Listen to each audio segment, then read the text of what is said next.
এই ভিডিওতে আমি যে আলোচনাগুলো করব সেগুলো যদি আপনি মনোযোগ সহকারে শুনেন এবং আপনি যদি এই পরামর্শগুলো ফলো করেন তাহলে আপনি যেখান থেকেই ড্রাইভিং শিখেন না কেন আপনি একজন দক্ষ ড্রাইভার হবেন, গ্যারান্টি।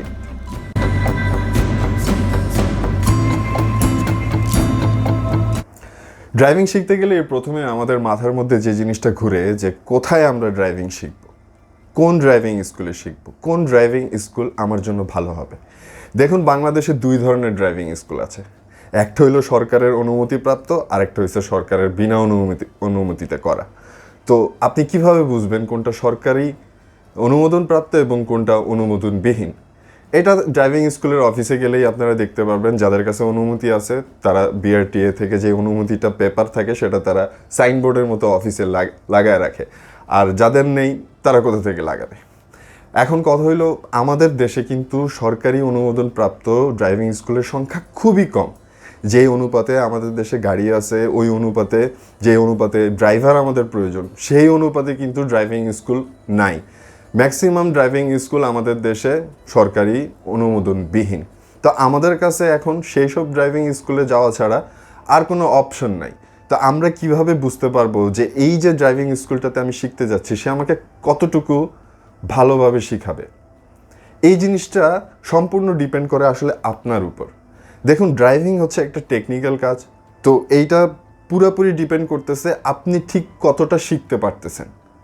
আপনাকে যত ভালোভাবেই শিখাক না কেন একজন ইনস্ট্রাক্টর, আপনি যদি নিজে ওইটা শিখতে না পারতেছেন তাহলে কিন্তু ওইটা কোনো কাজে আসবে না। আপনি যতদিন বছরের পর বছর শিখলেও আপনার কোনো কাজে আসবে না। তো আমি আপনাদেরকে রেকমেন্ড করব, আপনারা যেই ড্রাইভিং স্কুলে যান না কেন কমসে কম 30টা ক্লাস নেওয়ার চেষ্টা করবেন। আমি জানি শুনলে অনেক অবাক লাগতেছে, অনেকে 10 দিনের ড্রাইভিং শিখাইতেছে, আমি কেন 30 দিনের কথা বললাম? দেখুন, 10 দিনে যদি ড্রাইভিং শিখেন আপনি গাড়ি চালাইতে পারবেন, কিন্তু রাস্তা সম্পর্কে আপনার আইডিয়া 10 দিনে হবে না। আপনার কাছে মনে হবে 10 দিন ড্রাইভ করার পর যে আপনি অনেক ভালো গাড়ি চালান, আপনি ড্রাইভিং লাইসেন্স নিতে গেলেন, আপনি লাইসেন্সও পাইলেন। তো লাইসেন্স পাওয়ার পরে আপনি কি করবেন? হয় নিজের গাড়ি কিনবেন কিংবা চাকরির জন্য আপনি অ্যাপ্লাই করবেন, ড্রাইভিং জব করবেন। তো এই যে লাইসেন্স পাওয়া থেকে চাকরি অথবা নিজের গাড়ি যাওয়া পর্যন্ত এই যে গ্যাপটা, এই গ্যাপটার ভিতরে আপনি 10 দিন যা শিখছেন পুরাটাই ভুলে যাবেন। আপনি যখন নতুন আবার যখন গাড়িতে উঠবেন, আপনি নিজের গাড়ি কিংবা চাকরিতে যেটাতেই আপনি যান, আপনি যখন উঠবেন তখন আপনার কাছে সব কিছু মনে হইব নতুন। আমি কি করব? অনেক সময় দেখা যায় যে আপনি গাড়ি চালাইতেও যাবেন কিন্তু অ্যাক্সিডেন্ট করবেন। 50% চান্স থাকে যারা 10 দিনের ড্রাইভিং শিখে পরবর্তীতে গাড়ি চালায়, 50% চান্স থাকে তারা অ্যাক্সিডেন্ট করবে। আমার বেলায় এরকম হয়েছে। আমিও 10 দিনের ড্রাইভিং শিখছিলাম ঢাকারই একটা ড্রাইভিং স্কুল থেকে। তো পরবর্তীতে আমি যখন লাইসেন্স নিছি তারপর আমি আমার চাচার গাড়িটা চালাইছিলাম প্রথম লাইসেন্স পাওয়ার পর।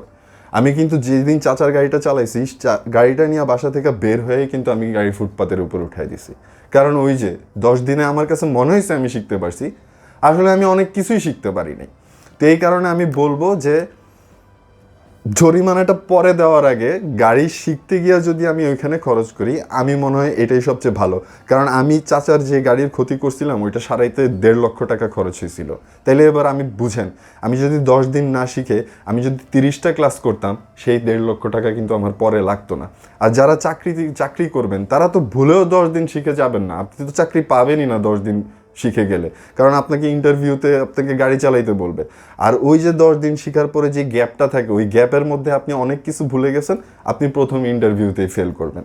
তাই আমি হাইলি রিকমেন্ড করব, যেখান থেকেই ড্রাইভিং শিখেন 30টা ক্লাস নেওয়ার চেষ্টা করবেন। তারপর যে বিষয়টা আমি বলবো সেটা হচ্ছে স্টিয়ারিং হুইল। স্টিয়ারিং হুইল নিয়ে আমার দর্শকদের মধ্যে অনেকেই আমাকে রিকোয়েস্ট করছে স্টিয়ারিং হুইল নিয়ে একটা ভিডিও দেওয়ার জন্য। আমি আসলে চিন্তা করে পাই না যে স্টিয়ারিং হুইল নিয়ে আমি কি ভিডিও দিব। স্টিয়ারিং হুইল নিয়ে বলার মতো আসলে তেমন কোনো কিছু নেই, বলতে গেলে 1 মিনিটেই ভিডিও শেষ হয়ে যাবে। তো আসলে ওই ভিডিও দেওয়ার কোনো দরকার নেই। স্টিয়ারিং হুইল যতটা কমপ্লিকেটেড আপনাদের কাছে মনে হয়, আসলে কিন্তু ওইটা ততটা কমপ্লিকেটেড না। ধরুন একটা এক্সাম্পল আমি দিই, ধরুন আমার এই স্মার্টফোনটা, এইটা যখন আপনি প্রথম কিনছেন তখন আপনার ধরতে আপনার হাতে এটা সামঞ্জস্য, হাতে এটা ঠিকমতো অ্যাডজাস্ট হইতে কিন্তু অনেক টাইম লাগছে না? অনেক টাইম বলতে অ্যাটলিস্ট 2-3 দিন তো লাগছে। তারপর আপনি আস্তে আস্তে যখন অভ্যস্ত হয়ে গেছেন, এখন এটার সাথে আপনি যেভাবে ইচ্ছা সেইভাবেই খেলেন না কেন, এটা কিন্তু আর আপনার হাত থেকে আর পড়ে না।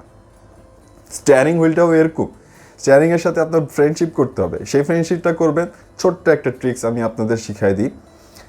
ড্রাইভিং যখন আপনি শিখবেন, ধরুন আপনি 30টা ক্লাস নিছেন অথবা 20টা ক্লাস নিছেন, প্রথম 5 দিনের প্রতিদিন প্রথম 5 মিনিট গাড়িটা চালানোর আগে জাস্ট স্টিয়ারিং হুইলটা প্র্যাকটিস করবেন ঘুরানোর। একবার ডানে ঘুরাবেন, একবার বামে ঘুরাবেন, প্রথম 5 মিনিট, প্রথম 5 দিন।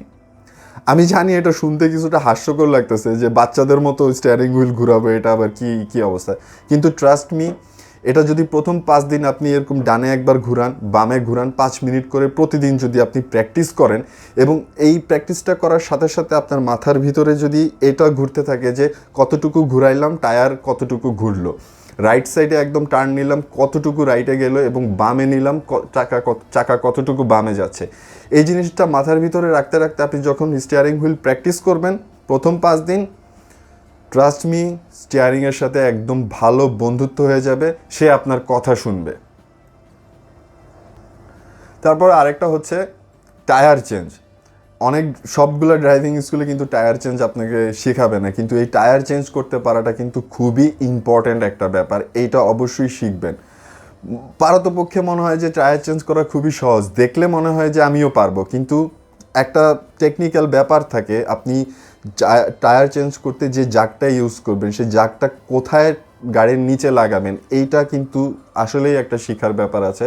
সেটা অবশ্যই ড্রাইভিং স্কুল থেকে শিখে নেবেন, সেটা মিস করবেন না। সেটা যদি না শিখেন তাহলে পরবর্তীতে রাস্তায় কিন্তু বিপদে পড়বেন, হেল্প করার মতো আপনার আশেপাশে কেউই থাকবে না। তো অবশ্যই টায়ার চেঞ্জ করাটা শিখে নেবেন। আমি টায়ার চেঞ্জ কিভাবে করতে হয় সেটার একটা ভিডিও দিব ভাবতেছি, কিন্তু আমার গাড়ির টায়ারই বাস্ট হইতেছে না, তাই ভিডিওটাও করতে পারতেছি না।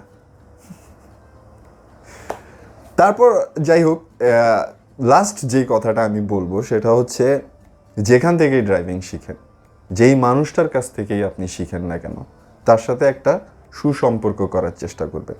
দেখুন, আপনি হইতে পারেন অনেক বড় একটা পার্সন, ডাক্তার, ইঞ্জিনিয়ার, অনেক বড় ব্যবসায়ী, কিংবা আপনি এলাকার অনেক গণ্যমান্য ব্যক্তি, আপনি ড্রাইভিং শিখতে গেছেন, আপনি ওই লোকটা হইতে পারে অশিক্ষিত, আপনি তারে অবজ্ঞা করবেন, তাইলে কিন্তু হবে না।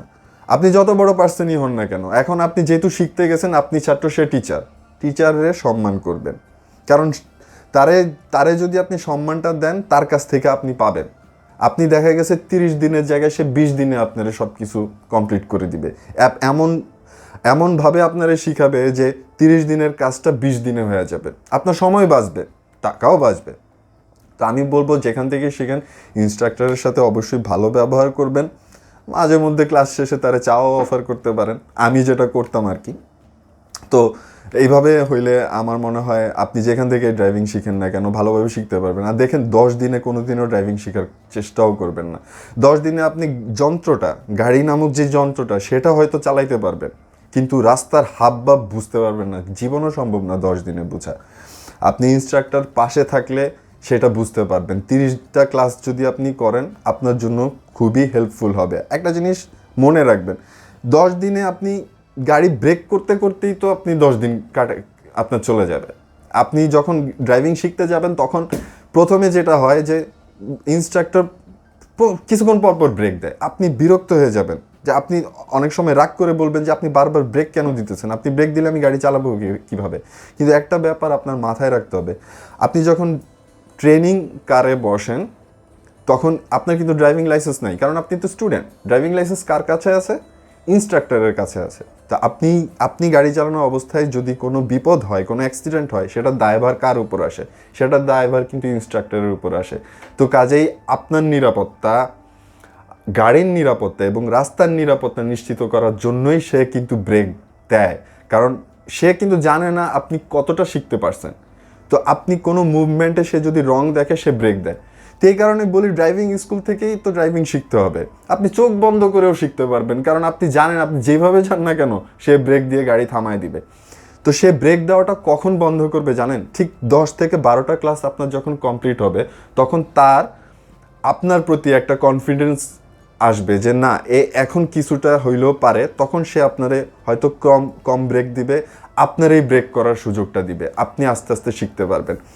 সেই সময়গুলোতে আপনি তার কাছ থেকে রাস্তার ব্যাপারগুলো সম্পর্কে জানার চেষ্টা করবেন, যে রাস্তায় মানুষ কেমন আচরণ করে, রাস্তায় সাইকেলরা কেমন আচরণ করে, মোটরসাইকেল কেমন আচরণ করে, সিএনজি ড্রাইভাররা কী টাইপের আচরণ করে, বাস বড় বড় গাড়িগুলো কী টাইপের আচরণ করে, রাস্তায় কী কী ইনসিডেন্টগুলো হয়, এগুলাই 30টা ক্লাস যখন চলবে না, তার সাথে ভালো সম্পর্ক করার চেষ্টা করবেন, সে সব আপনার সাথে শেয়ার করবে।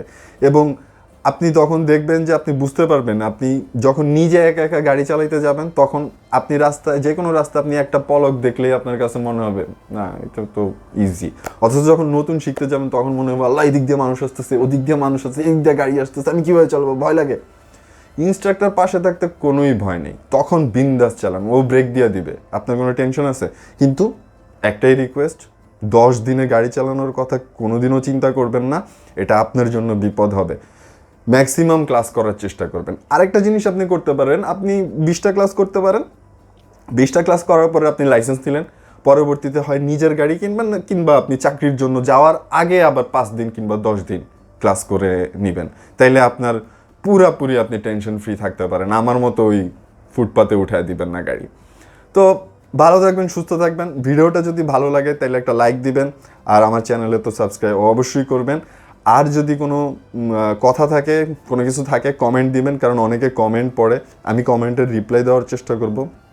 কমিউনিটিটা অনেক ভালো হোক, সবাই অনেক কিছু জানতে পারুক। টাটা।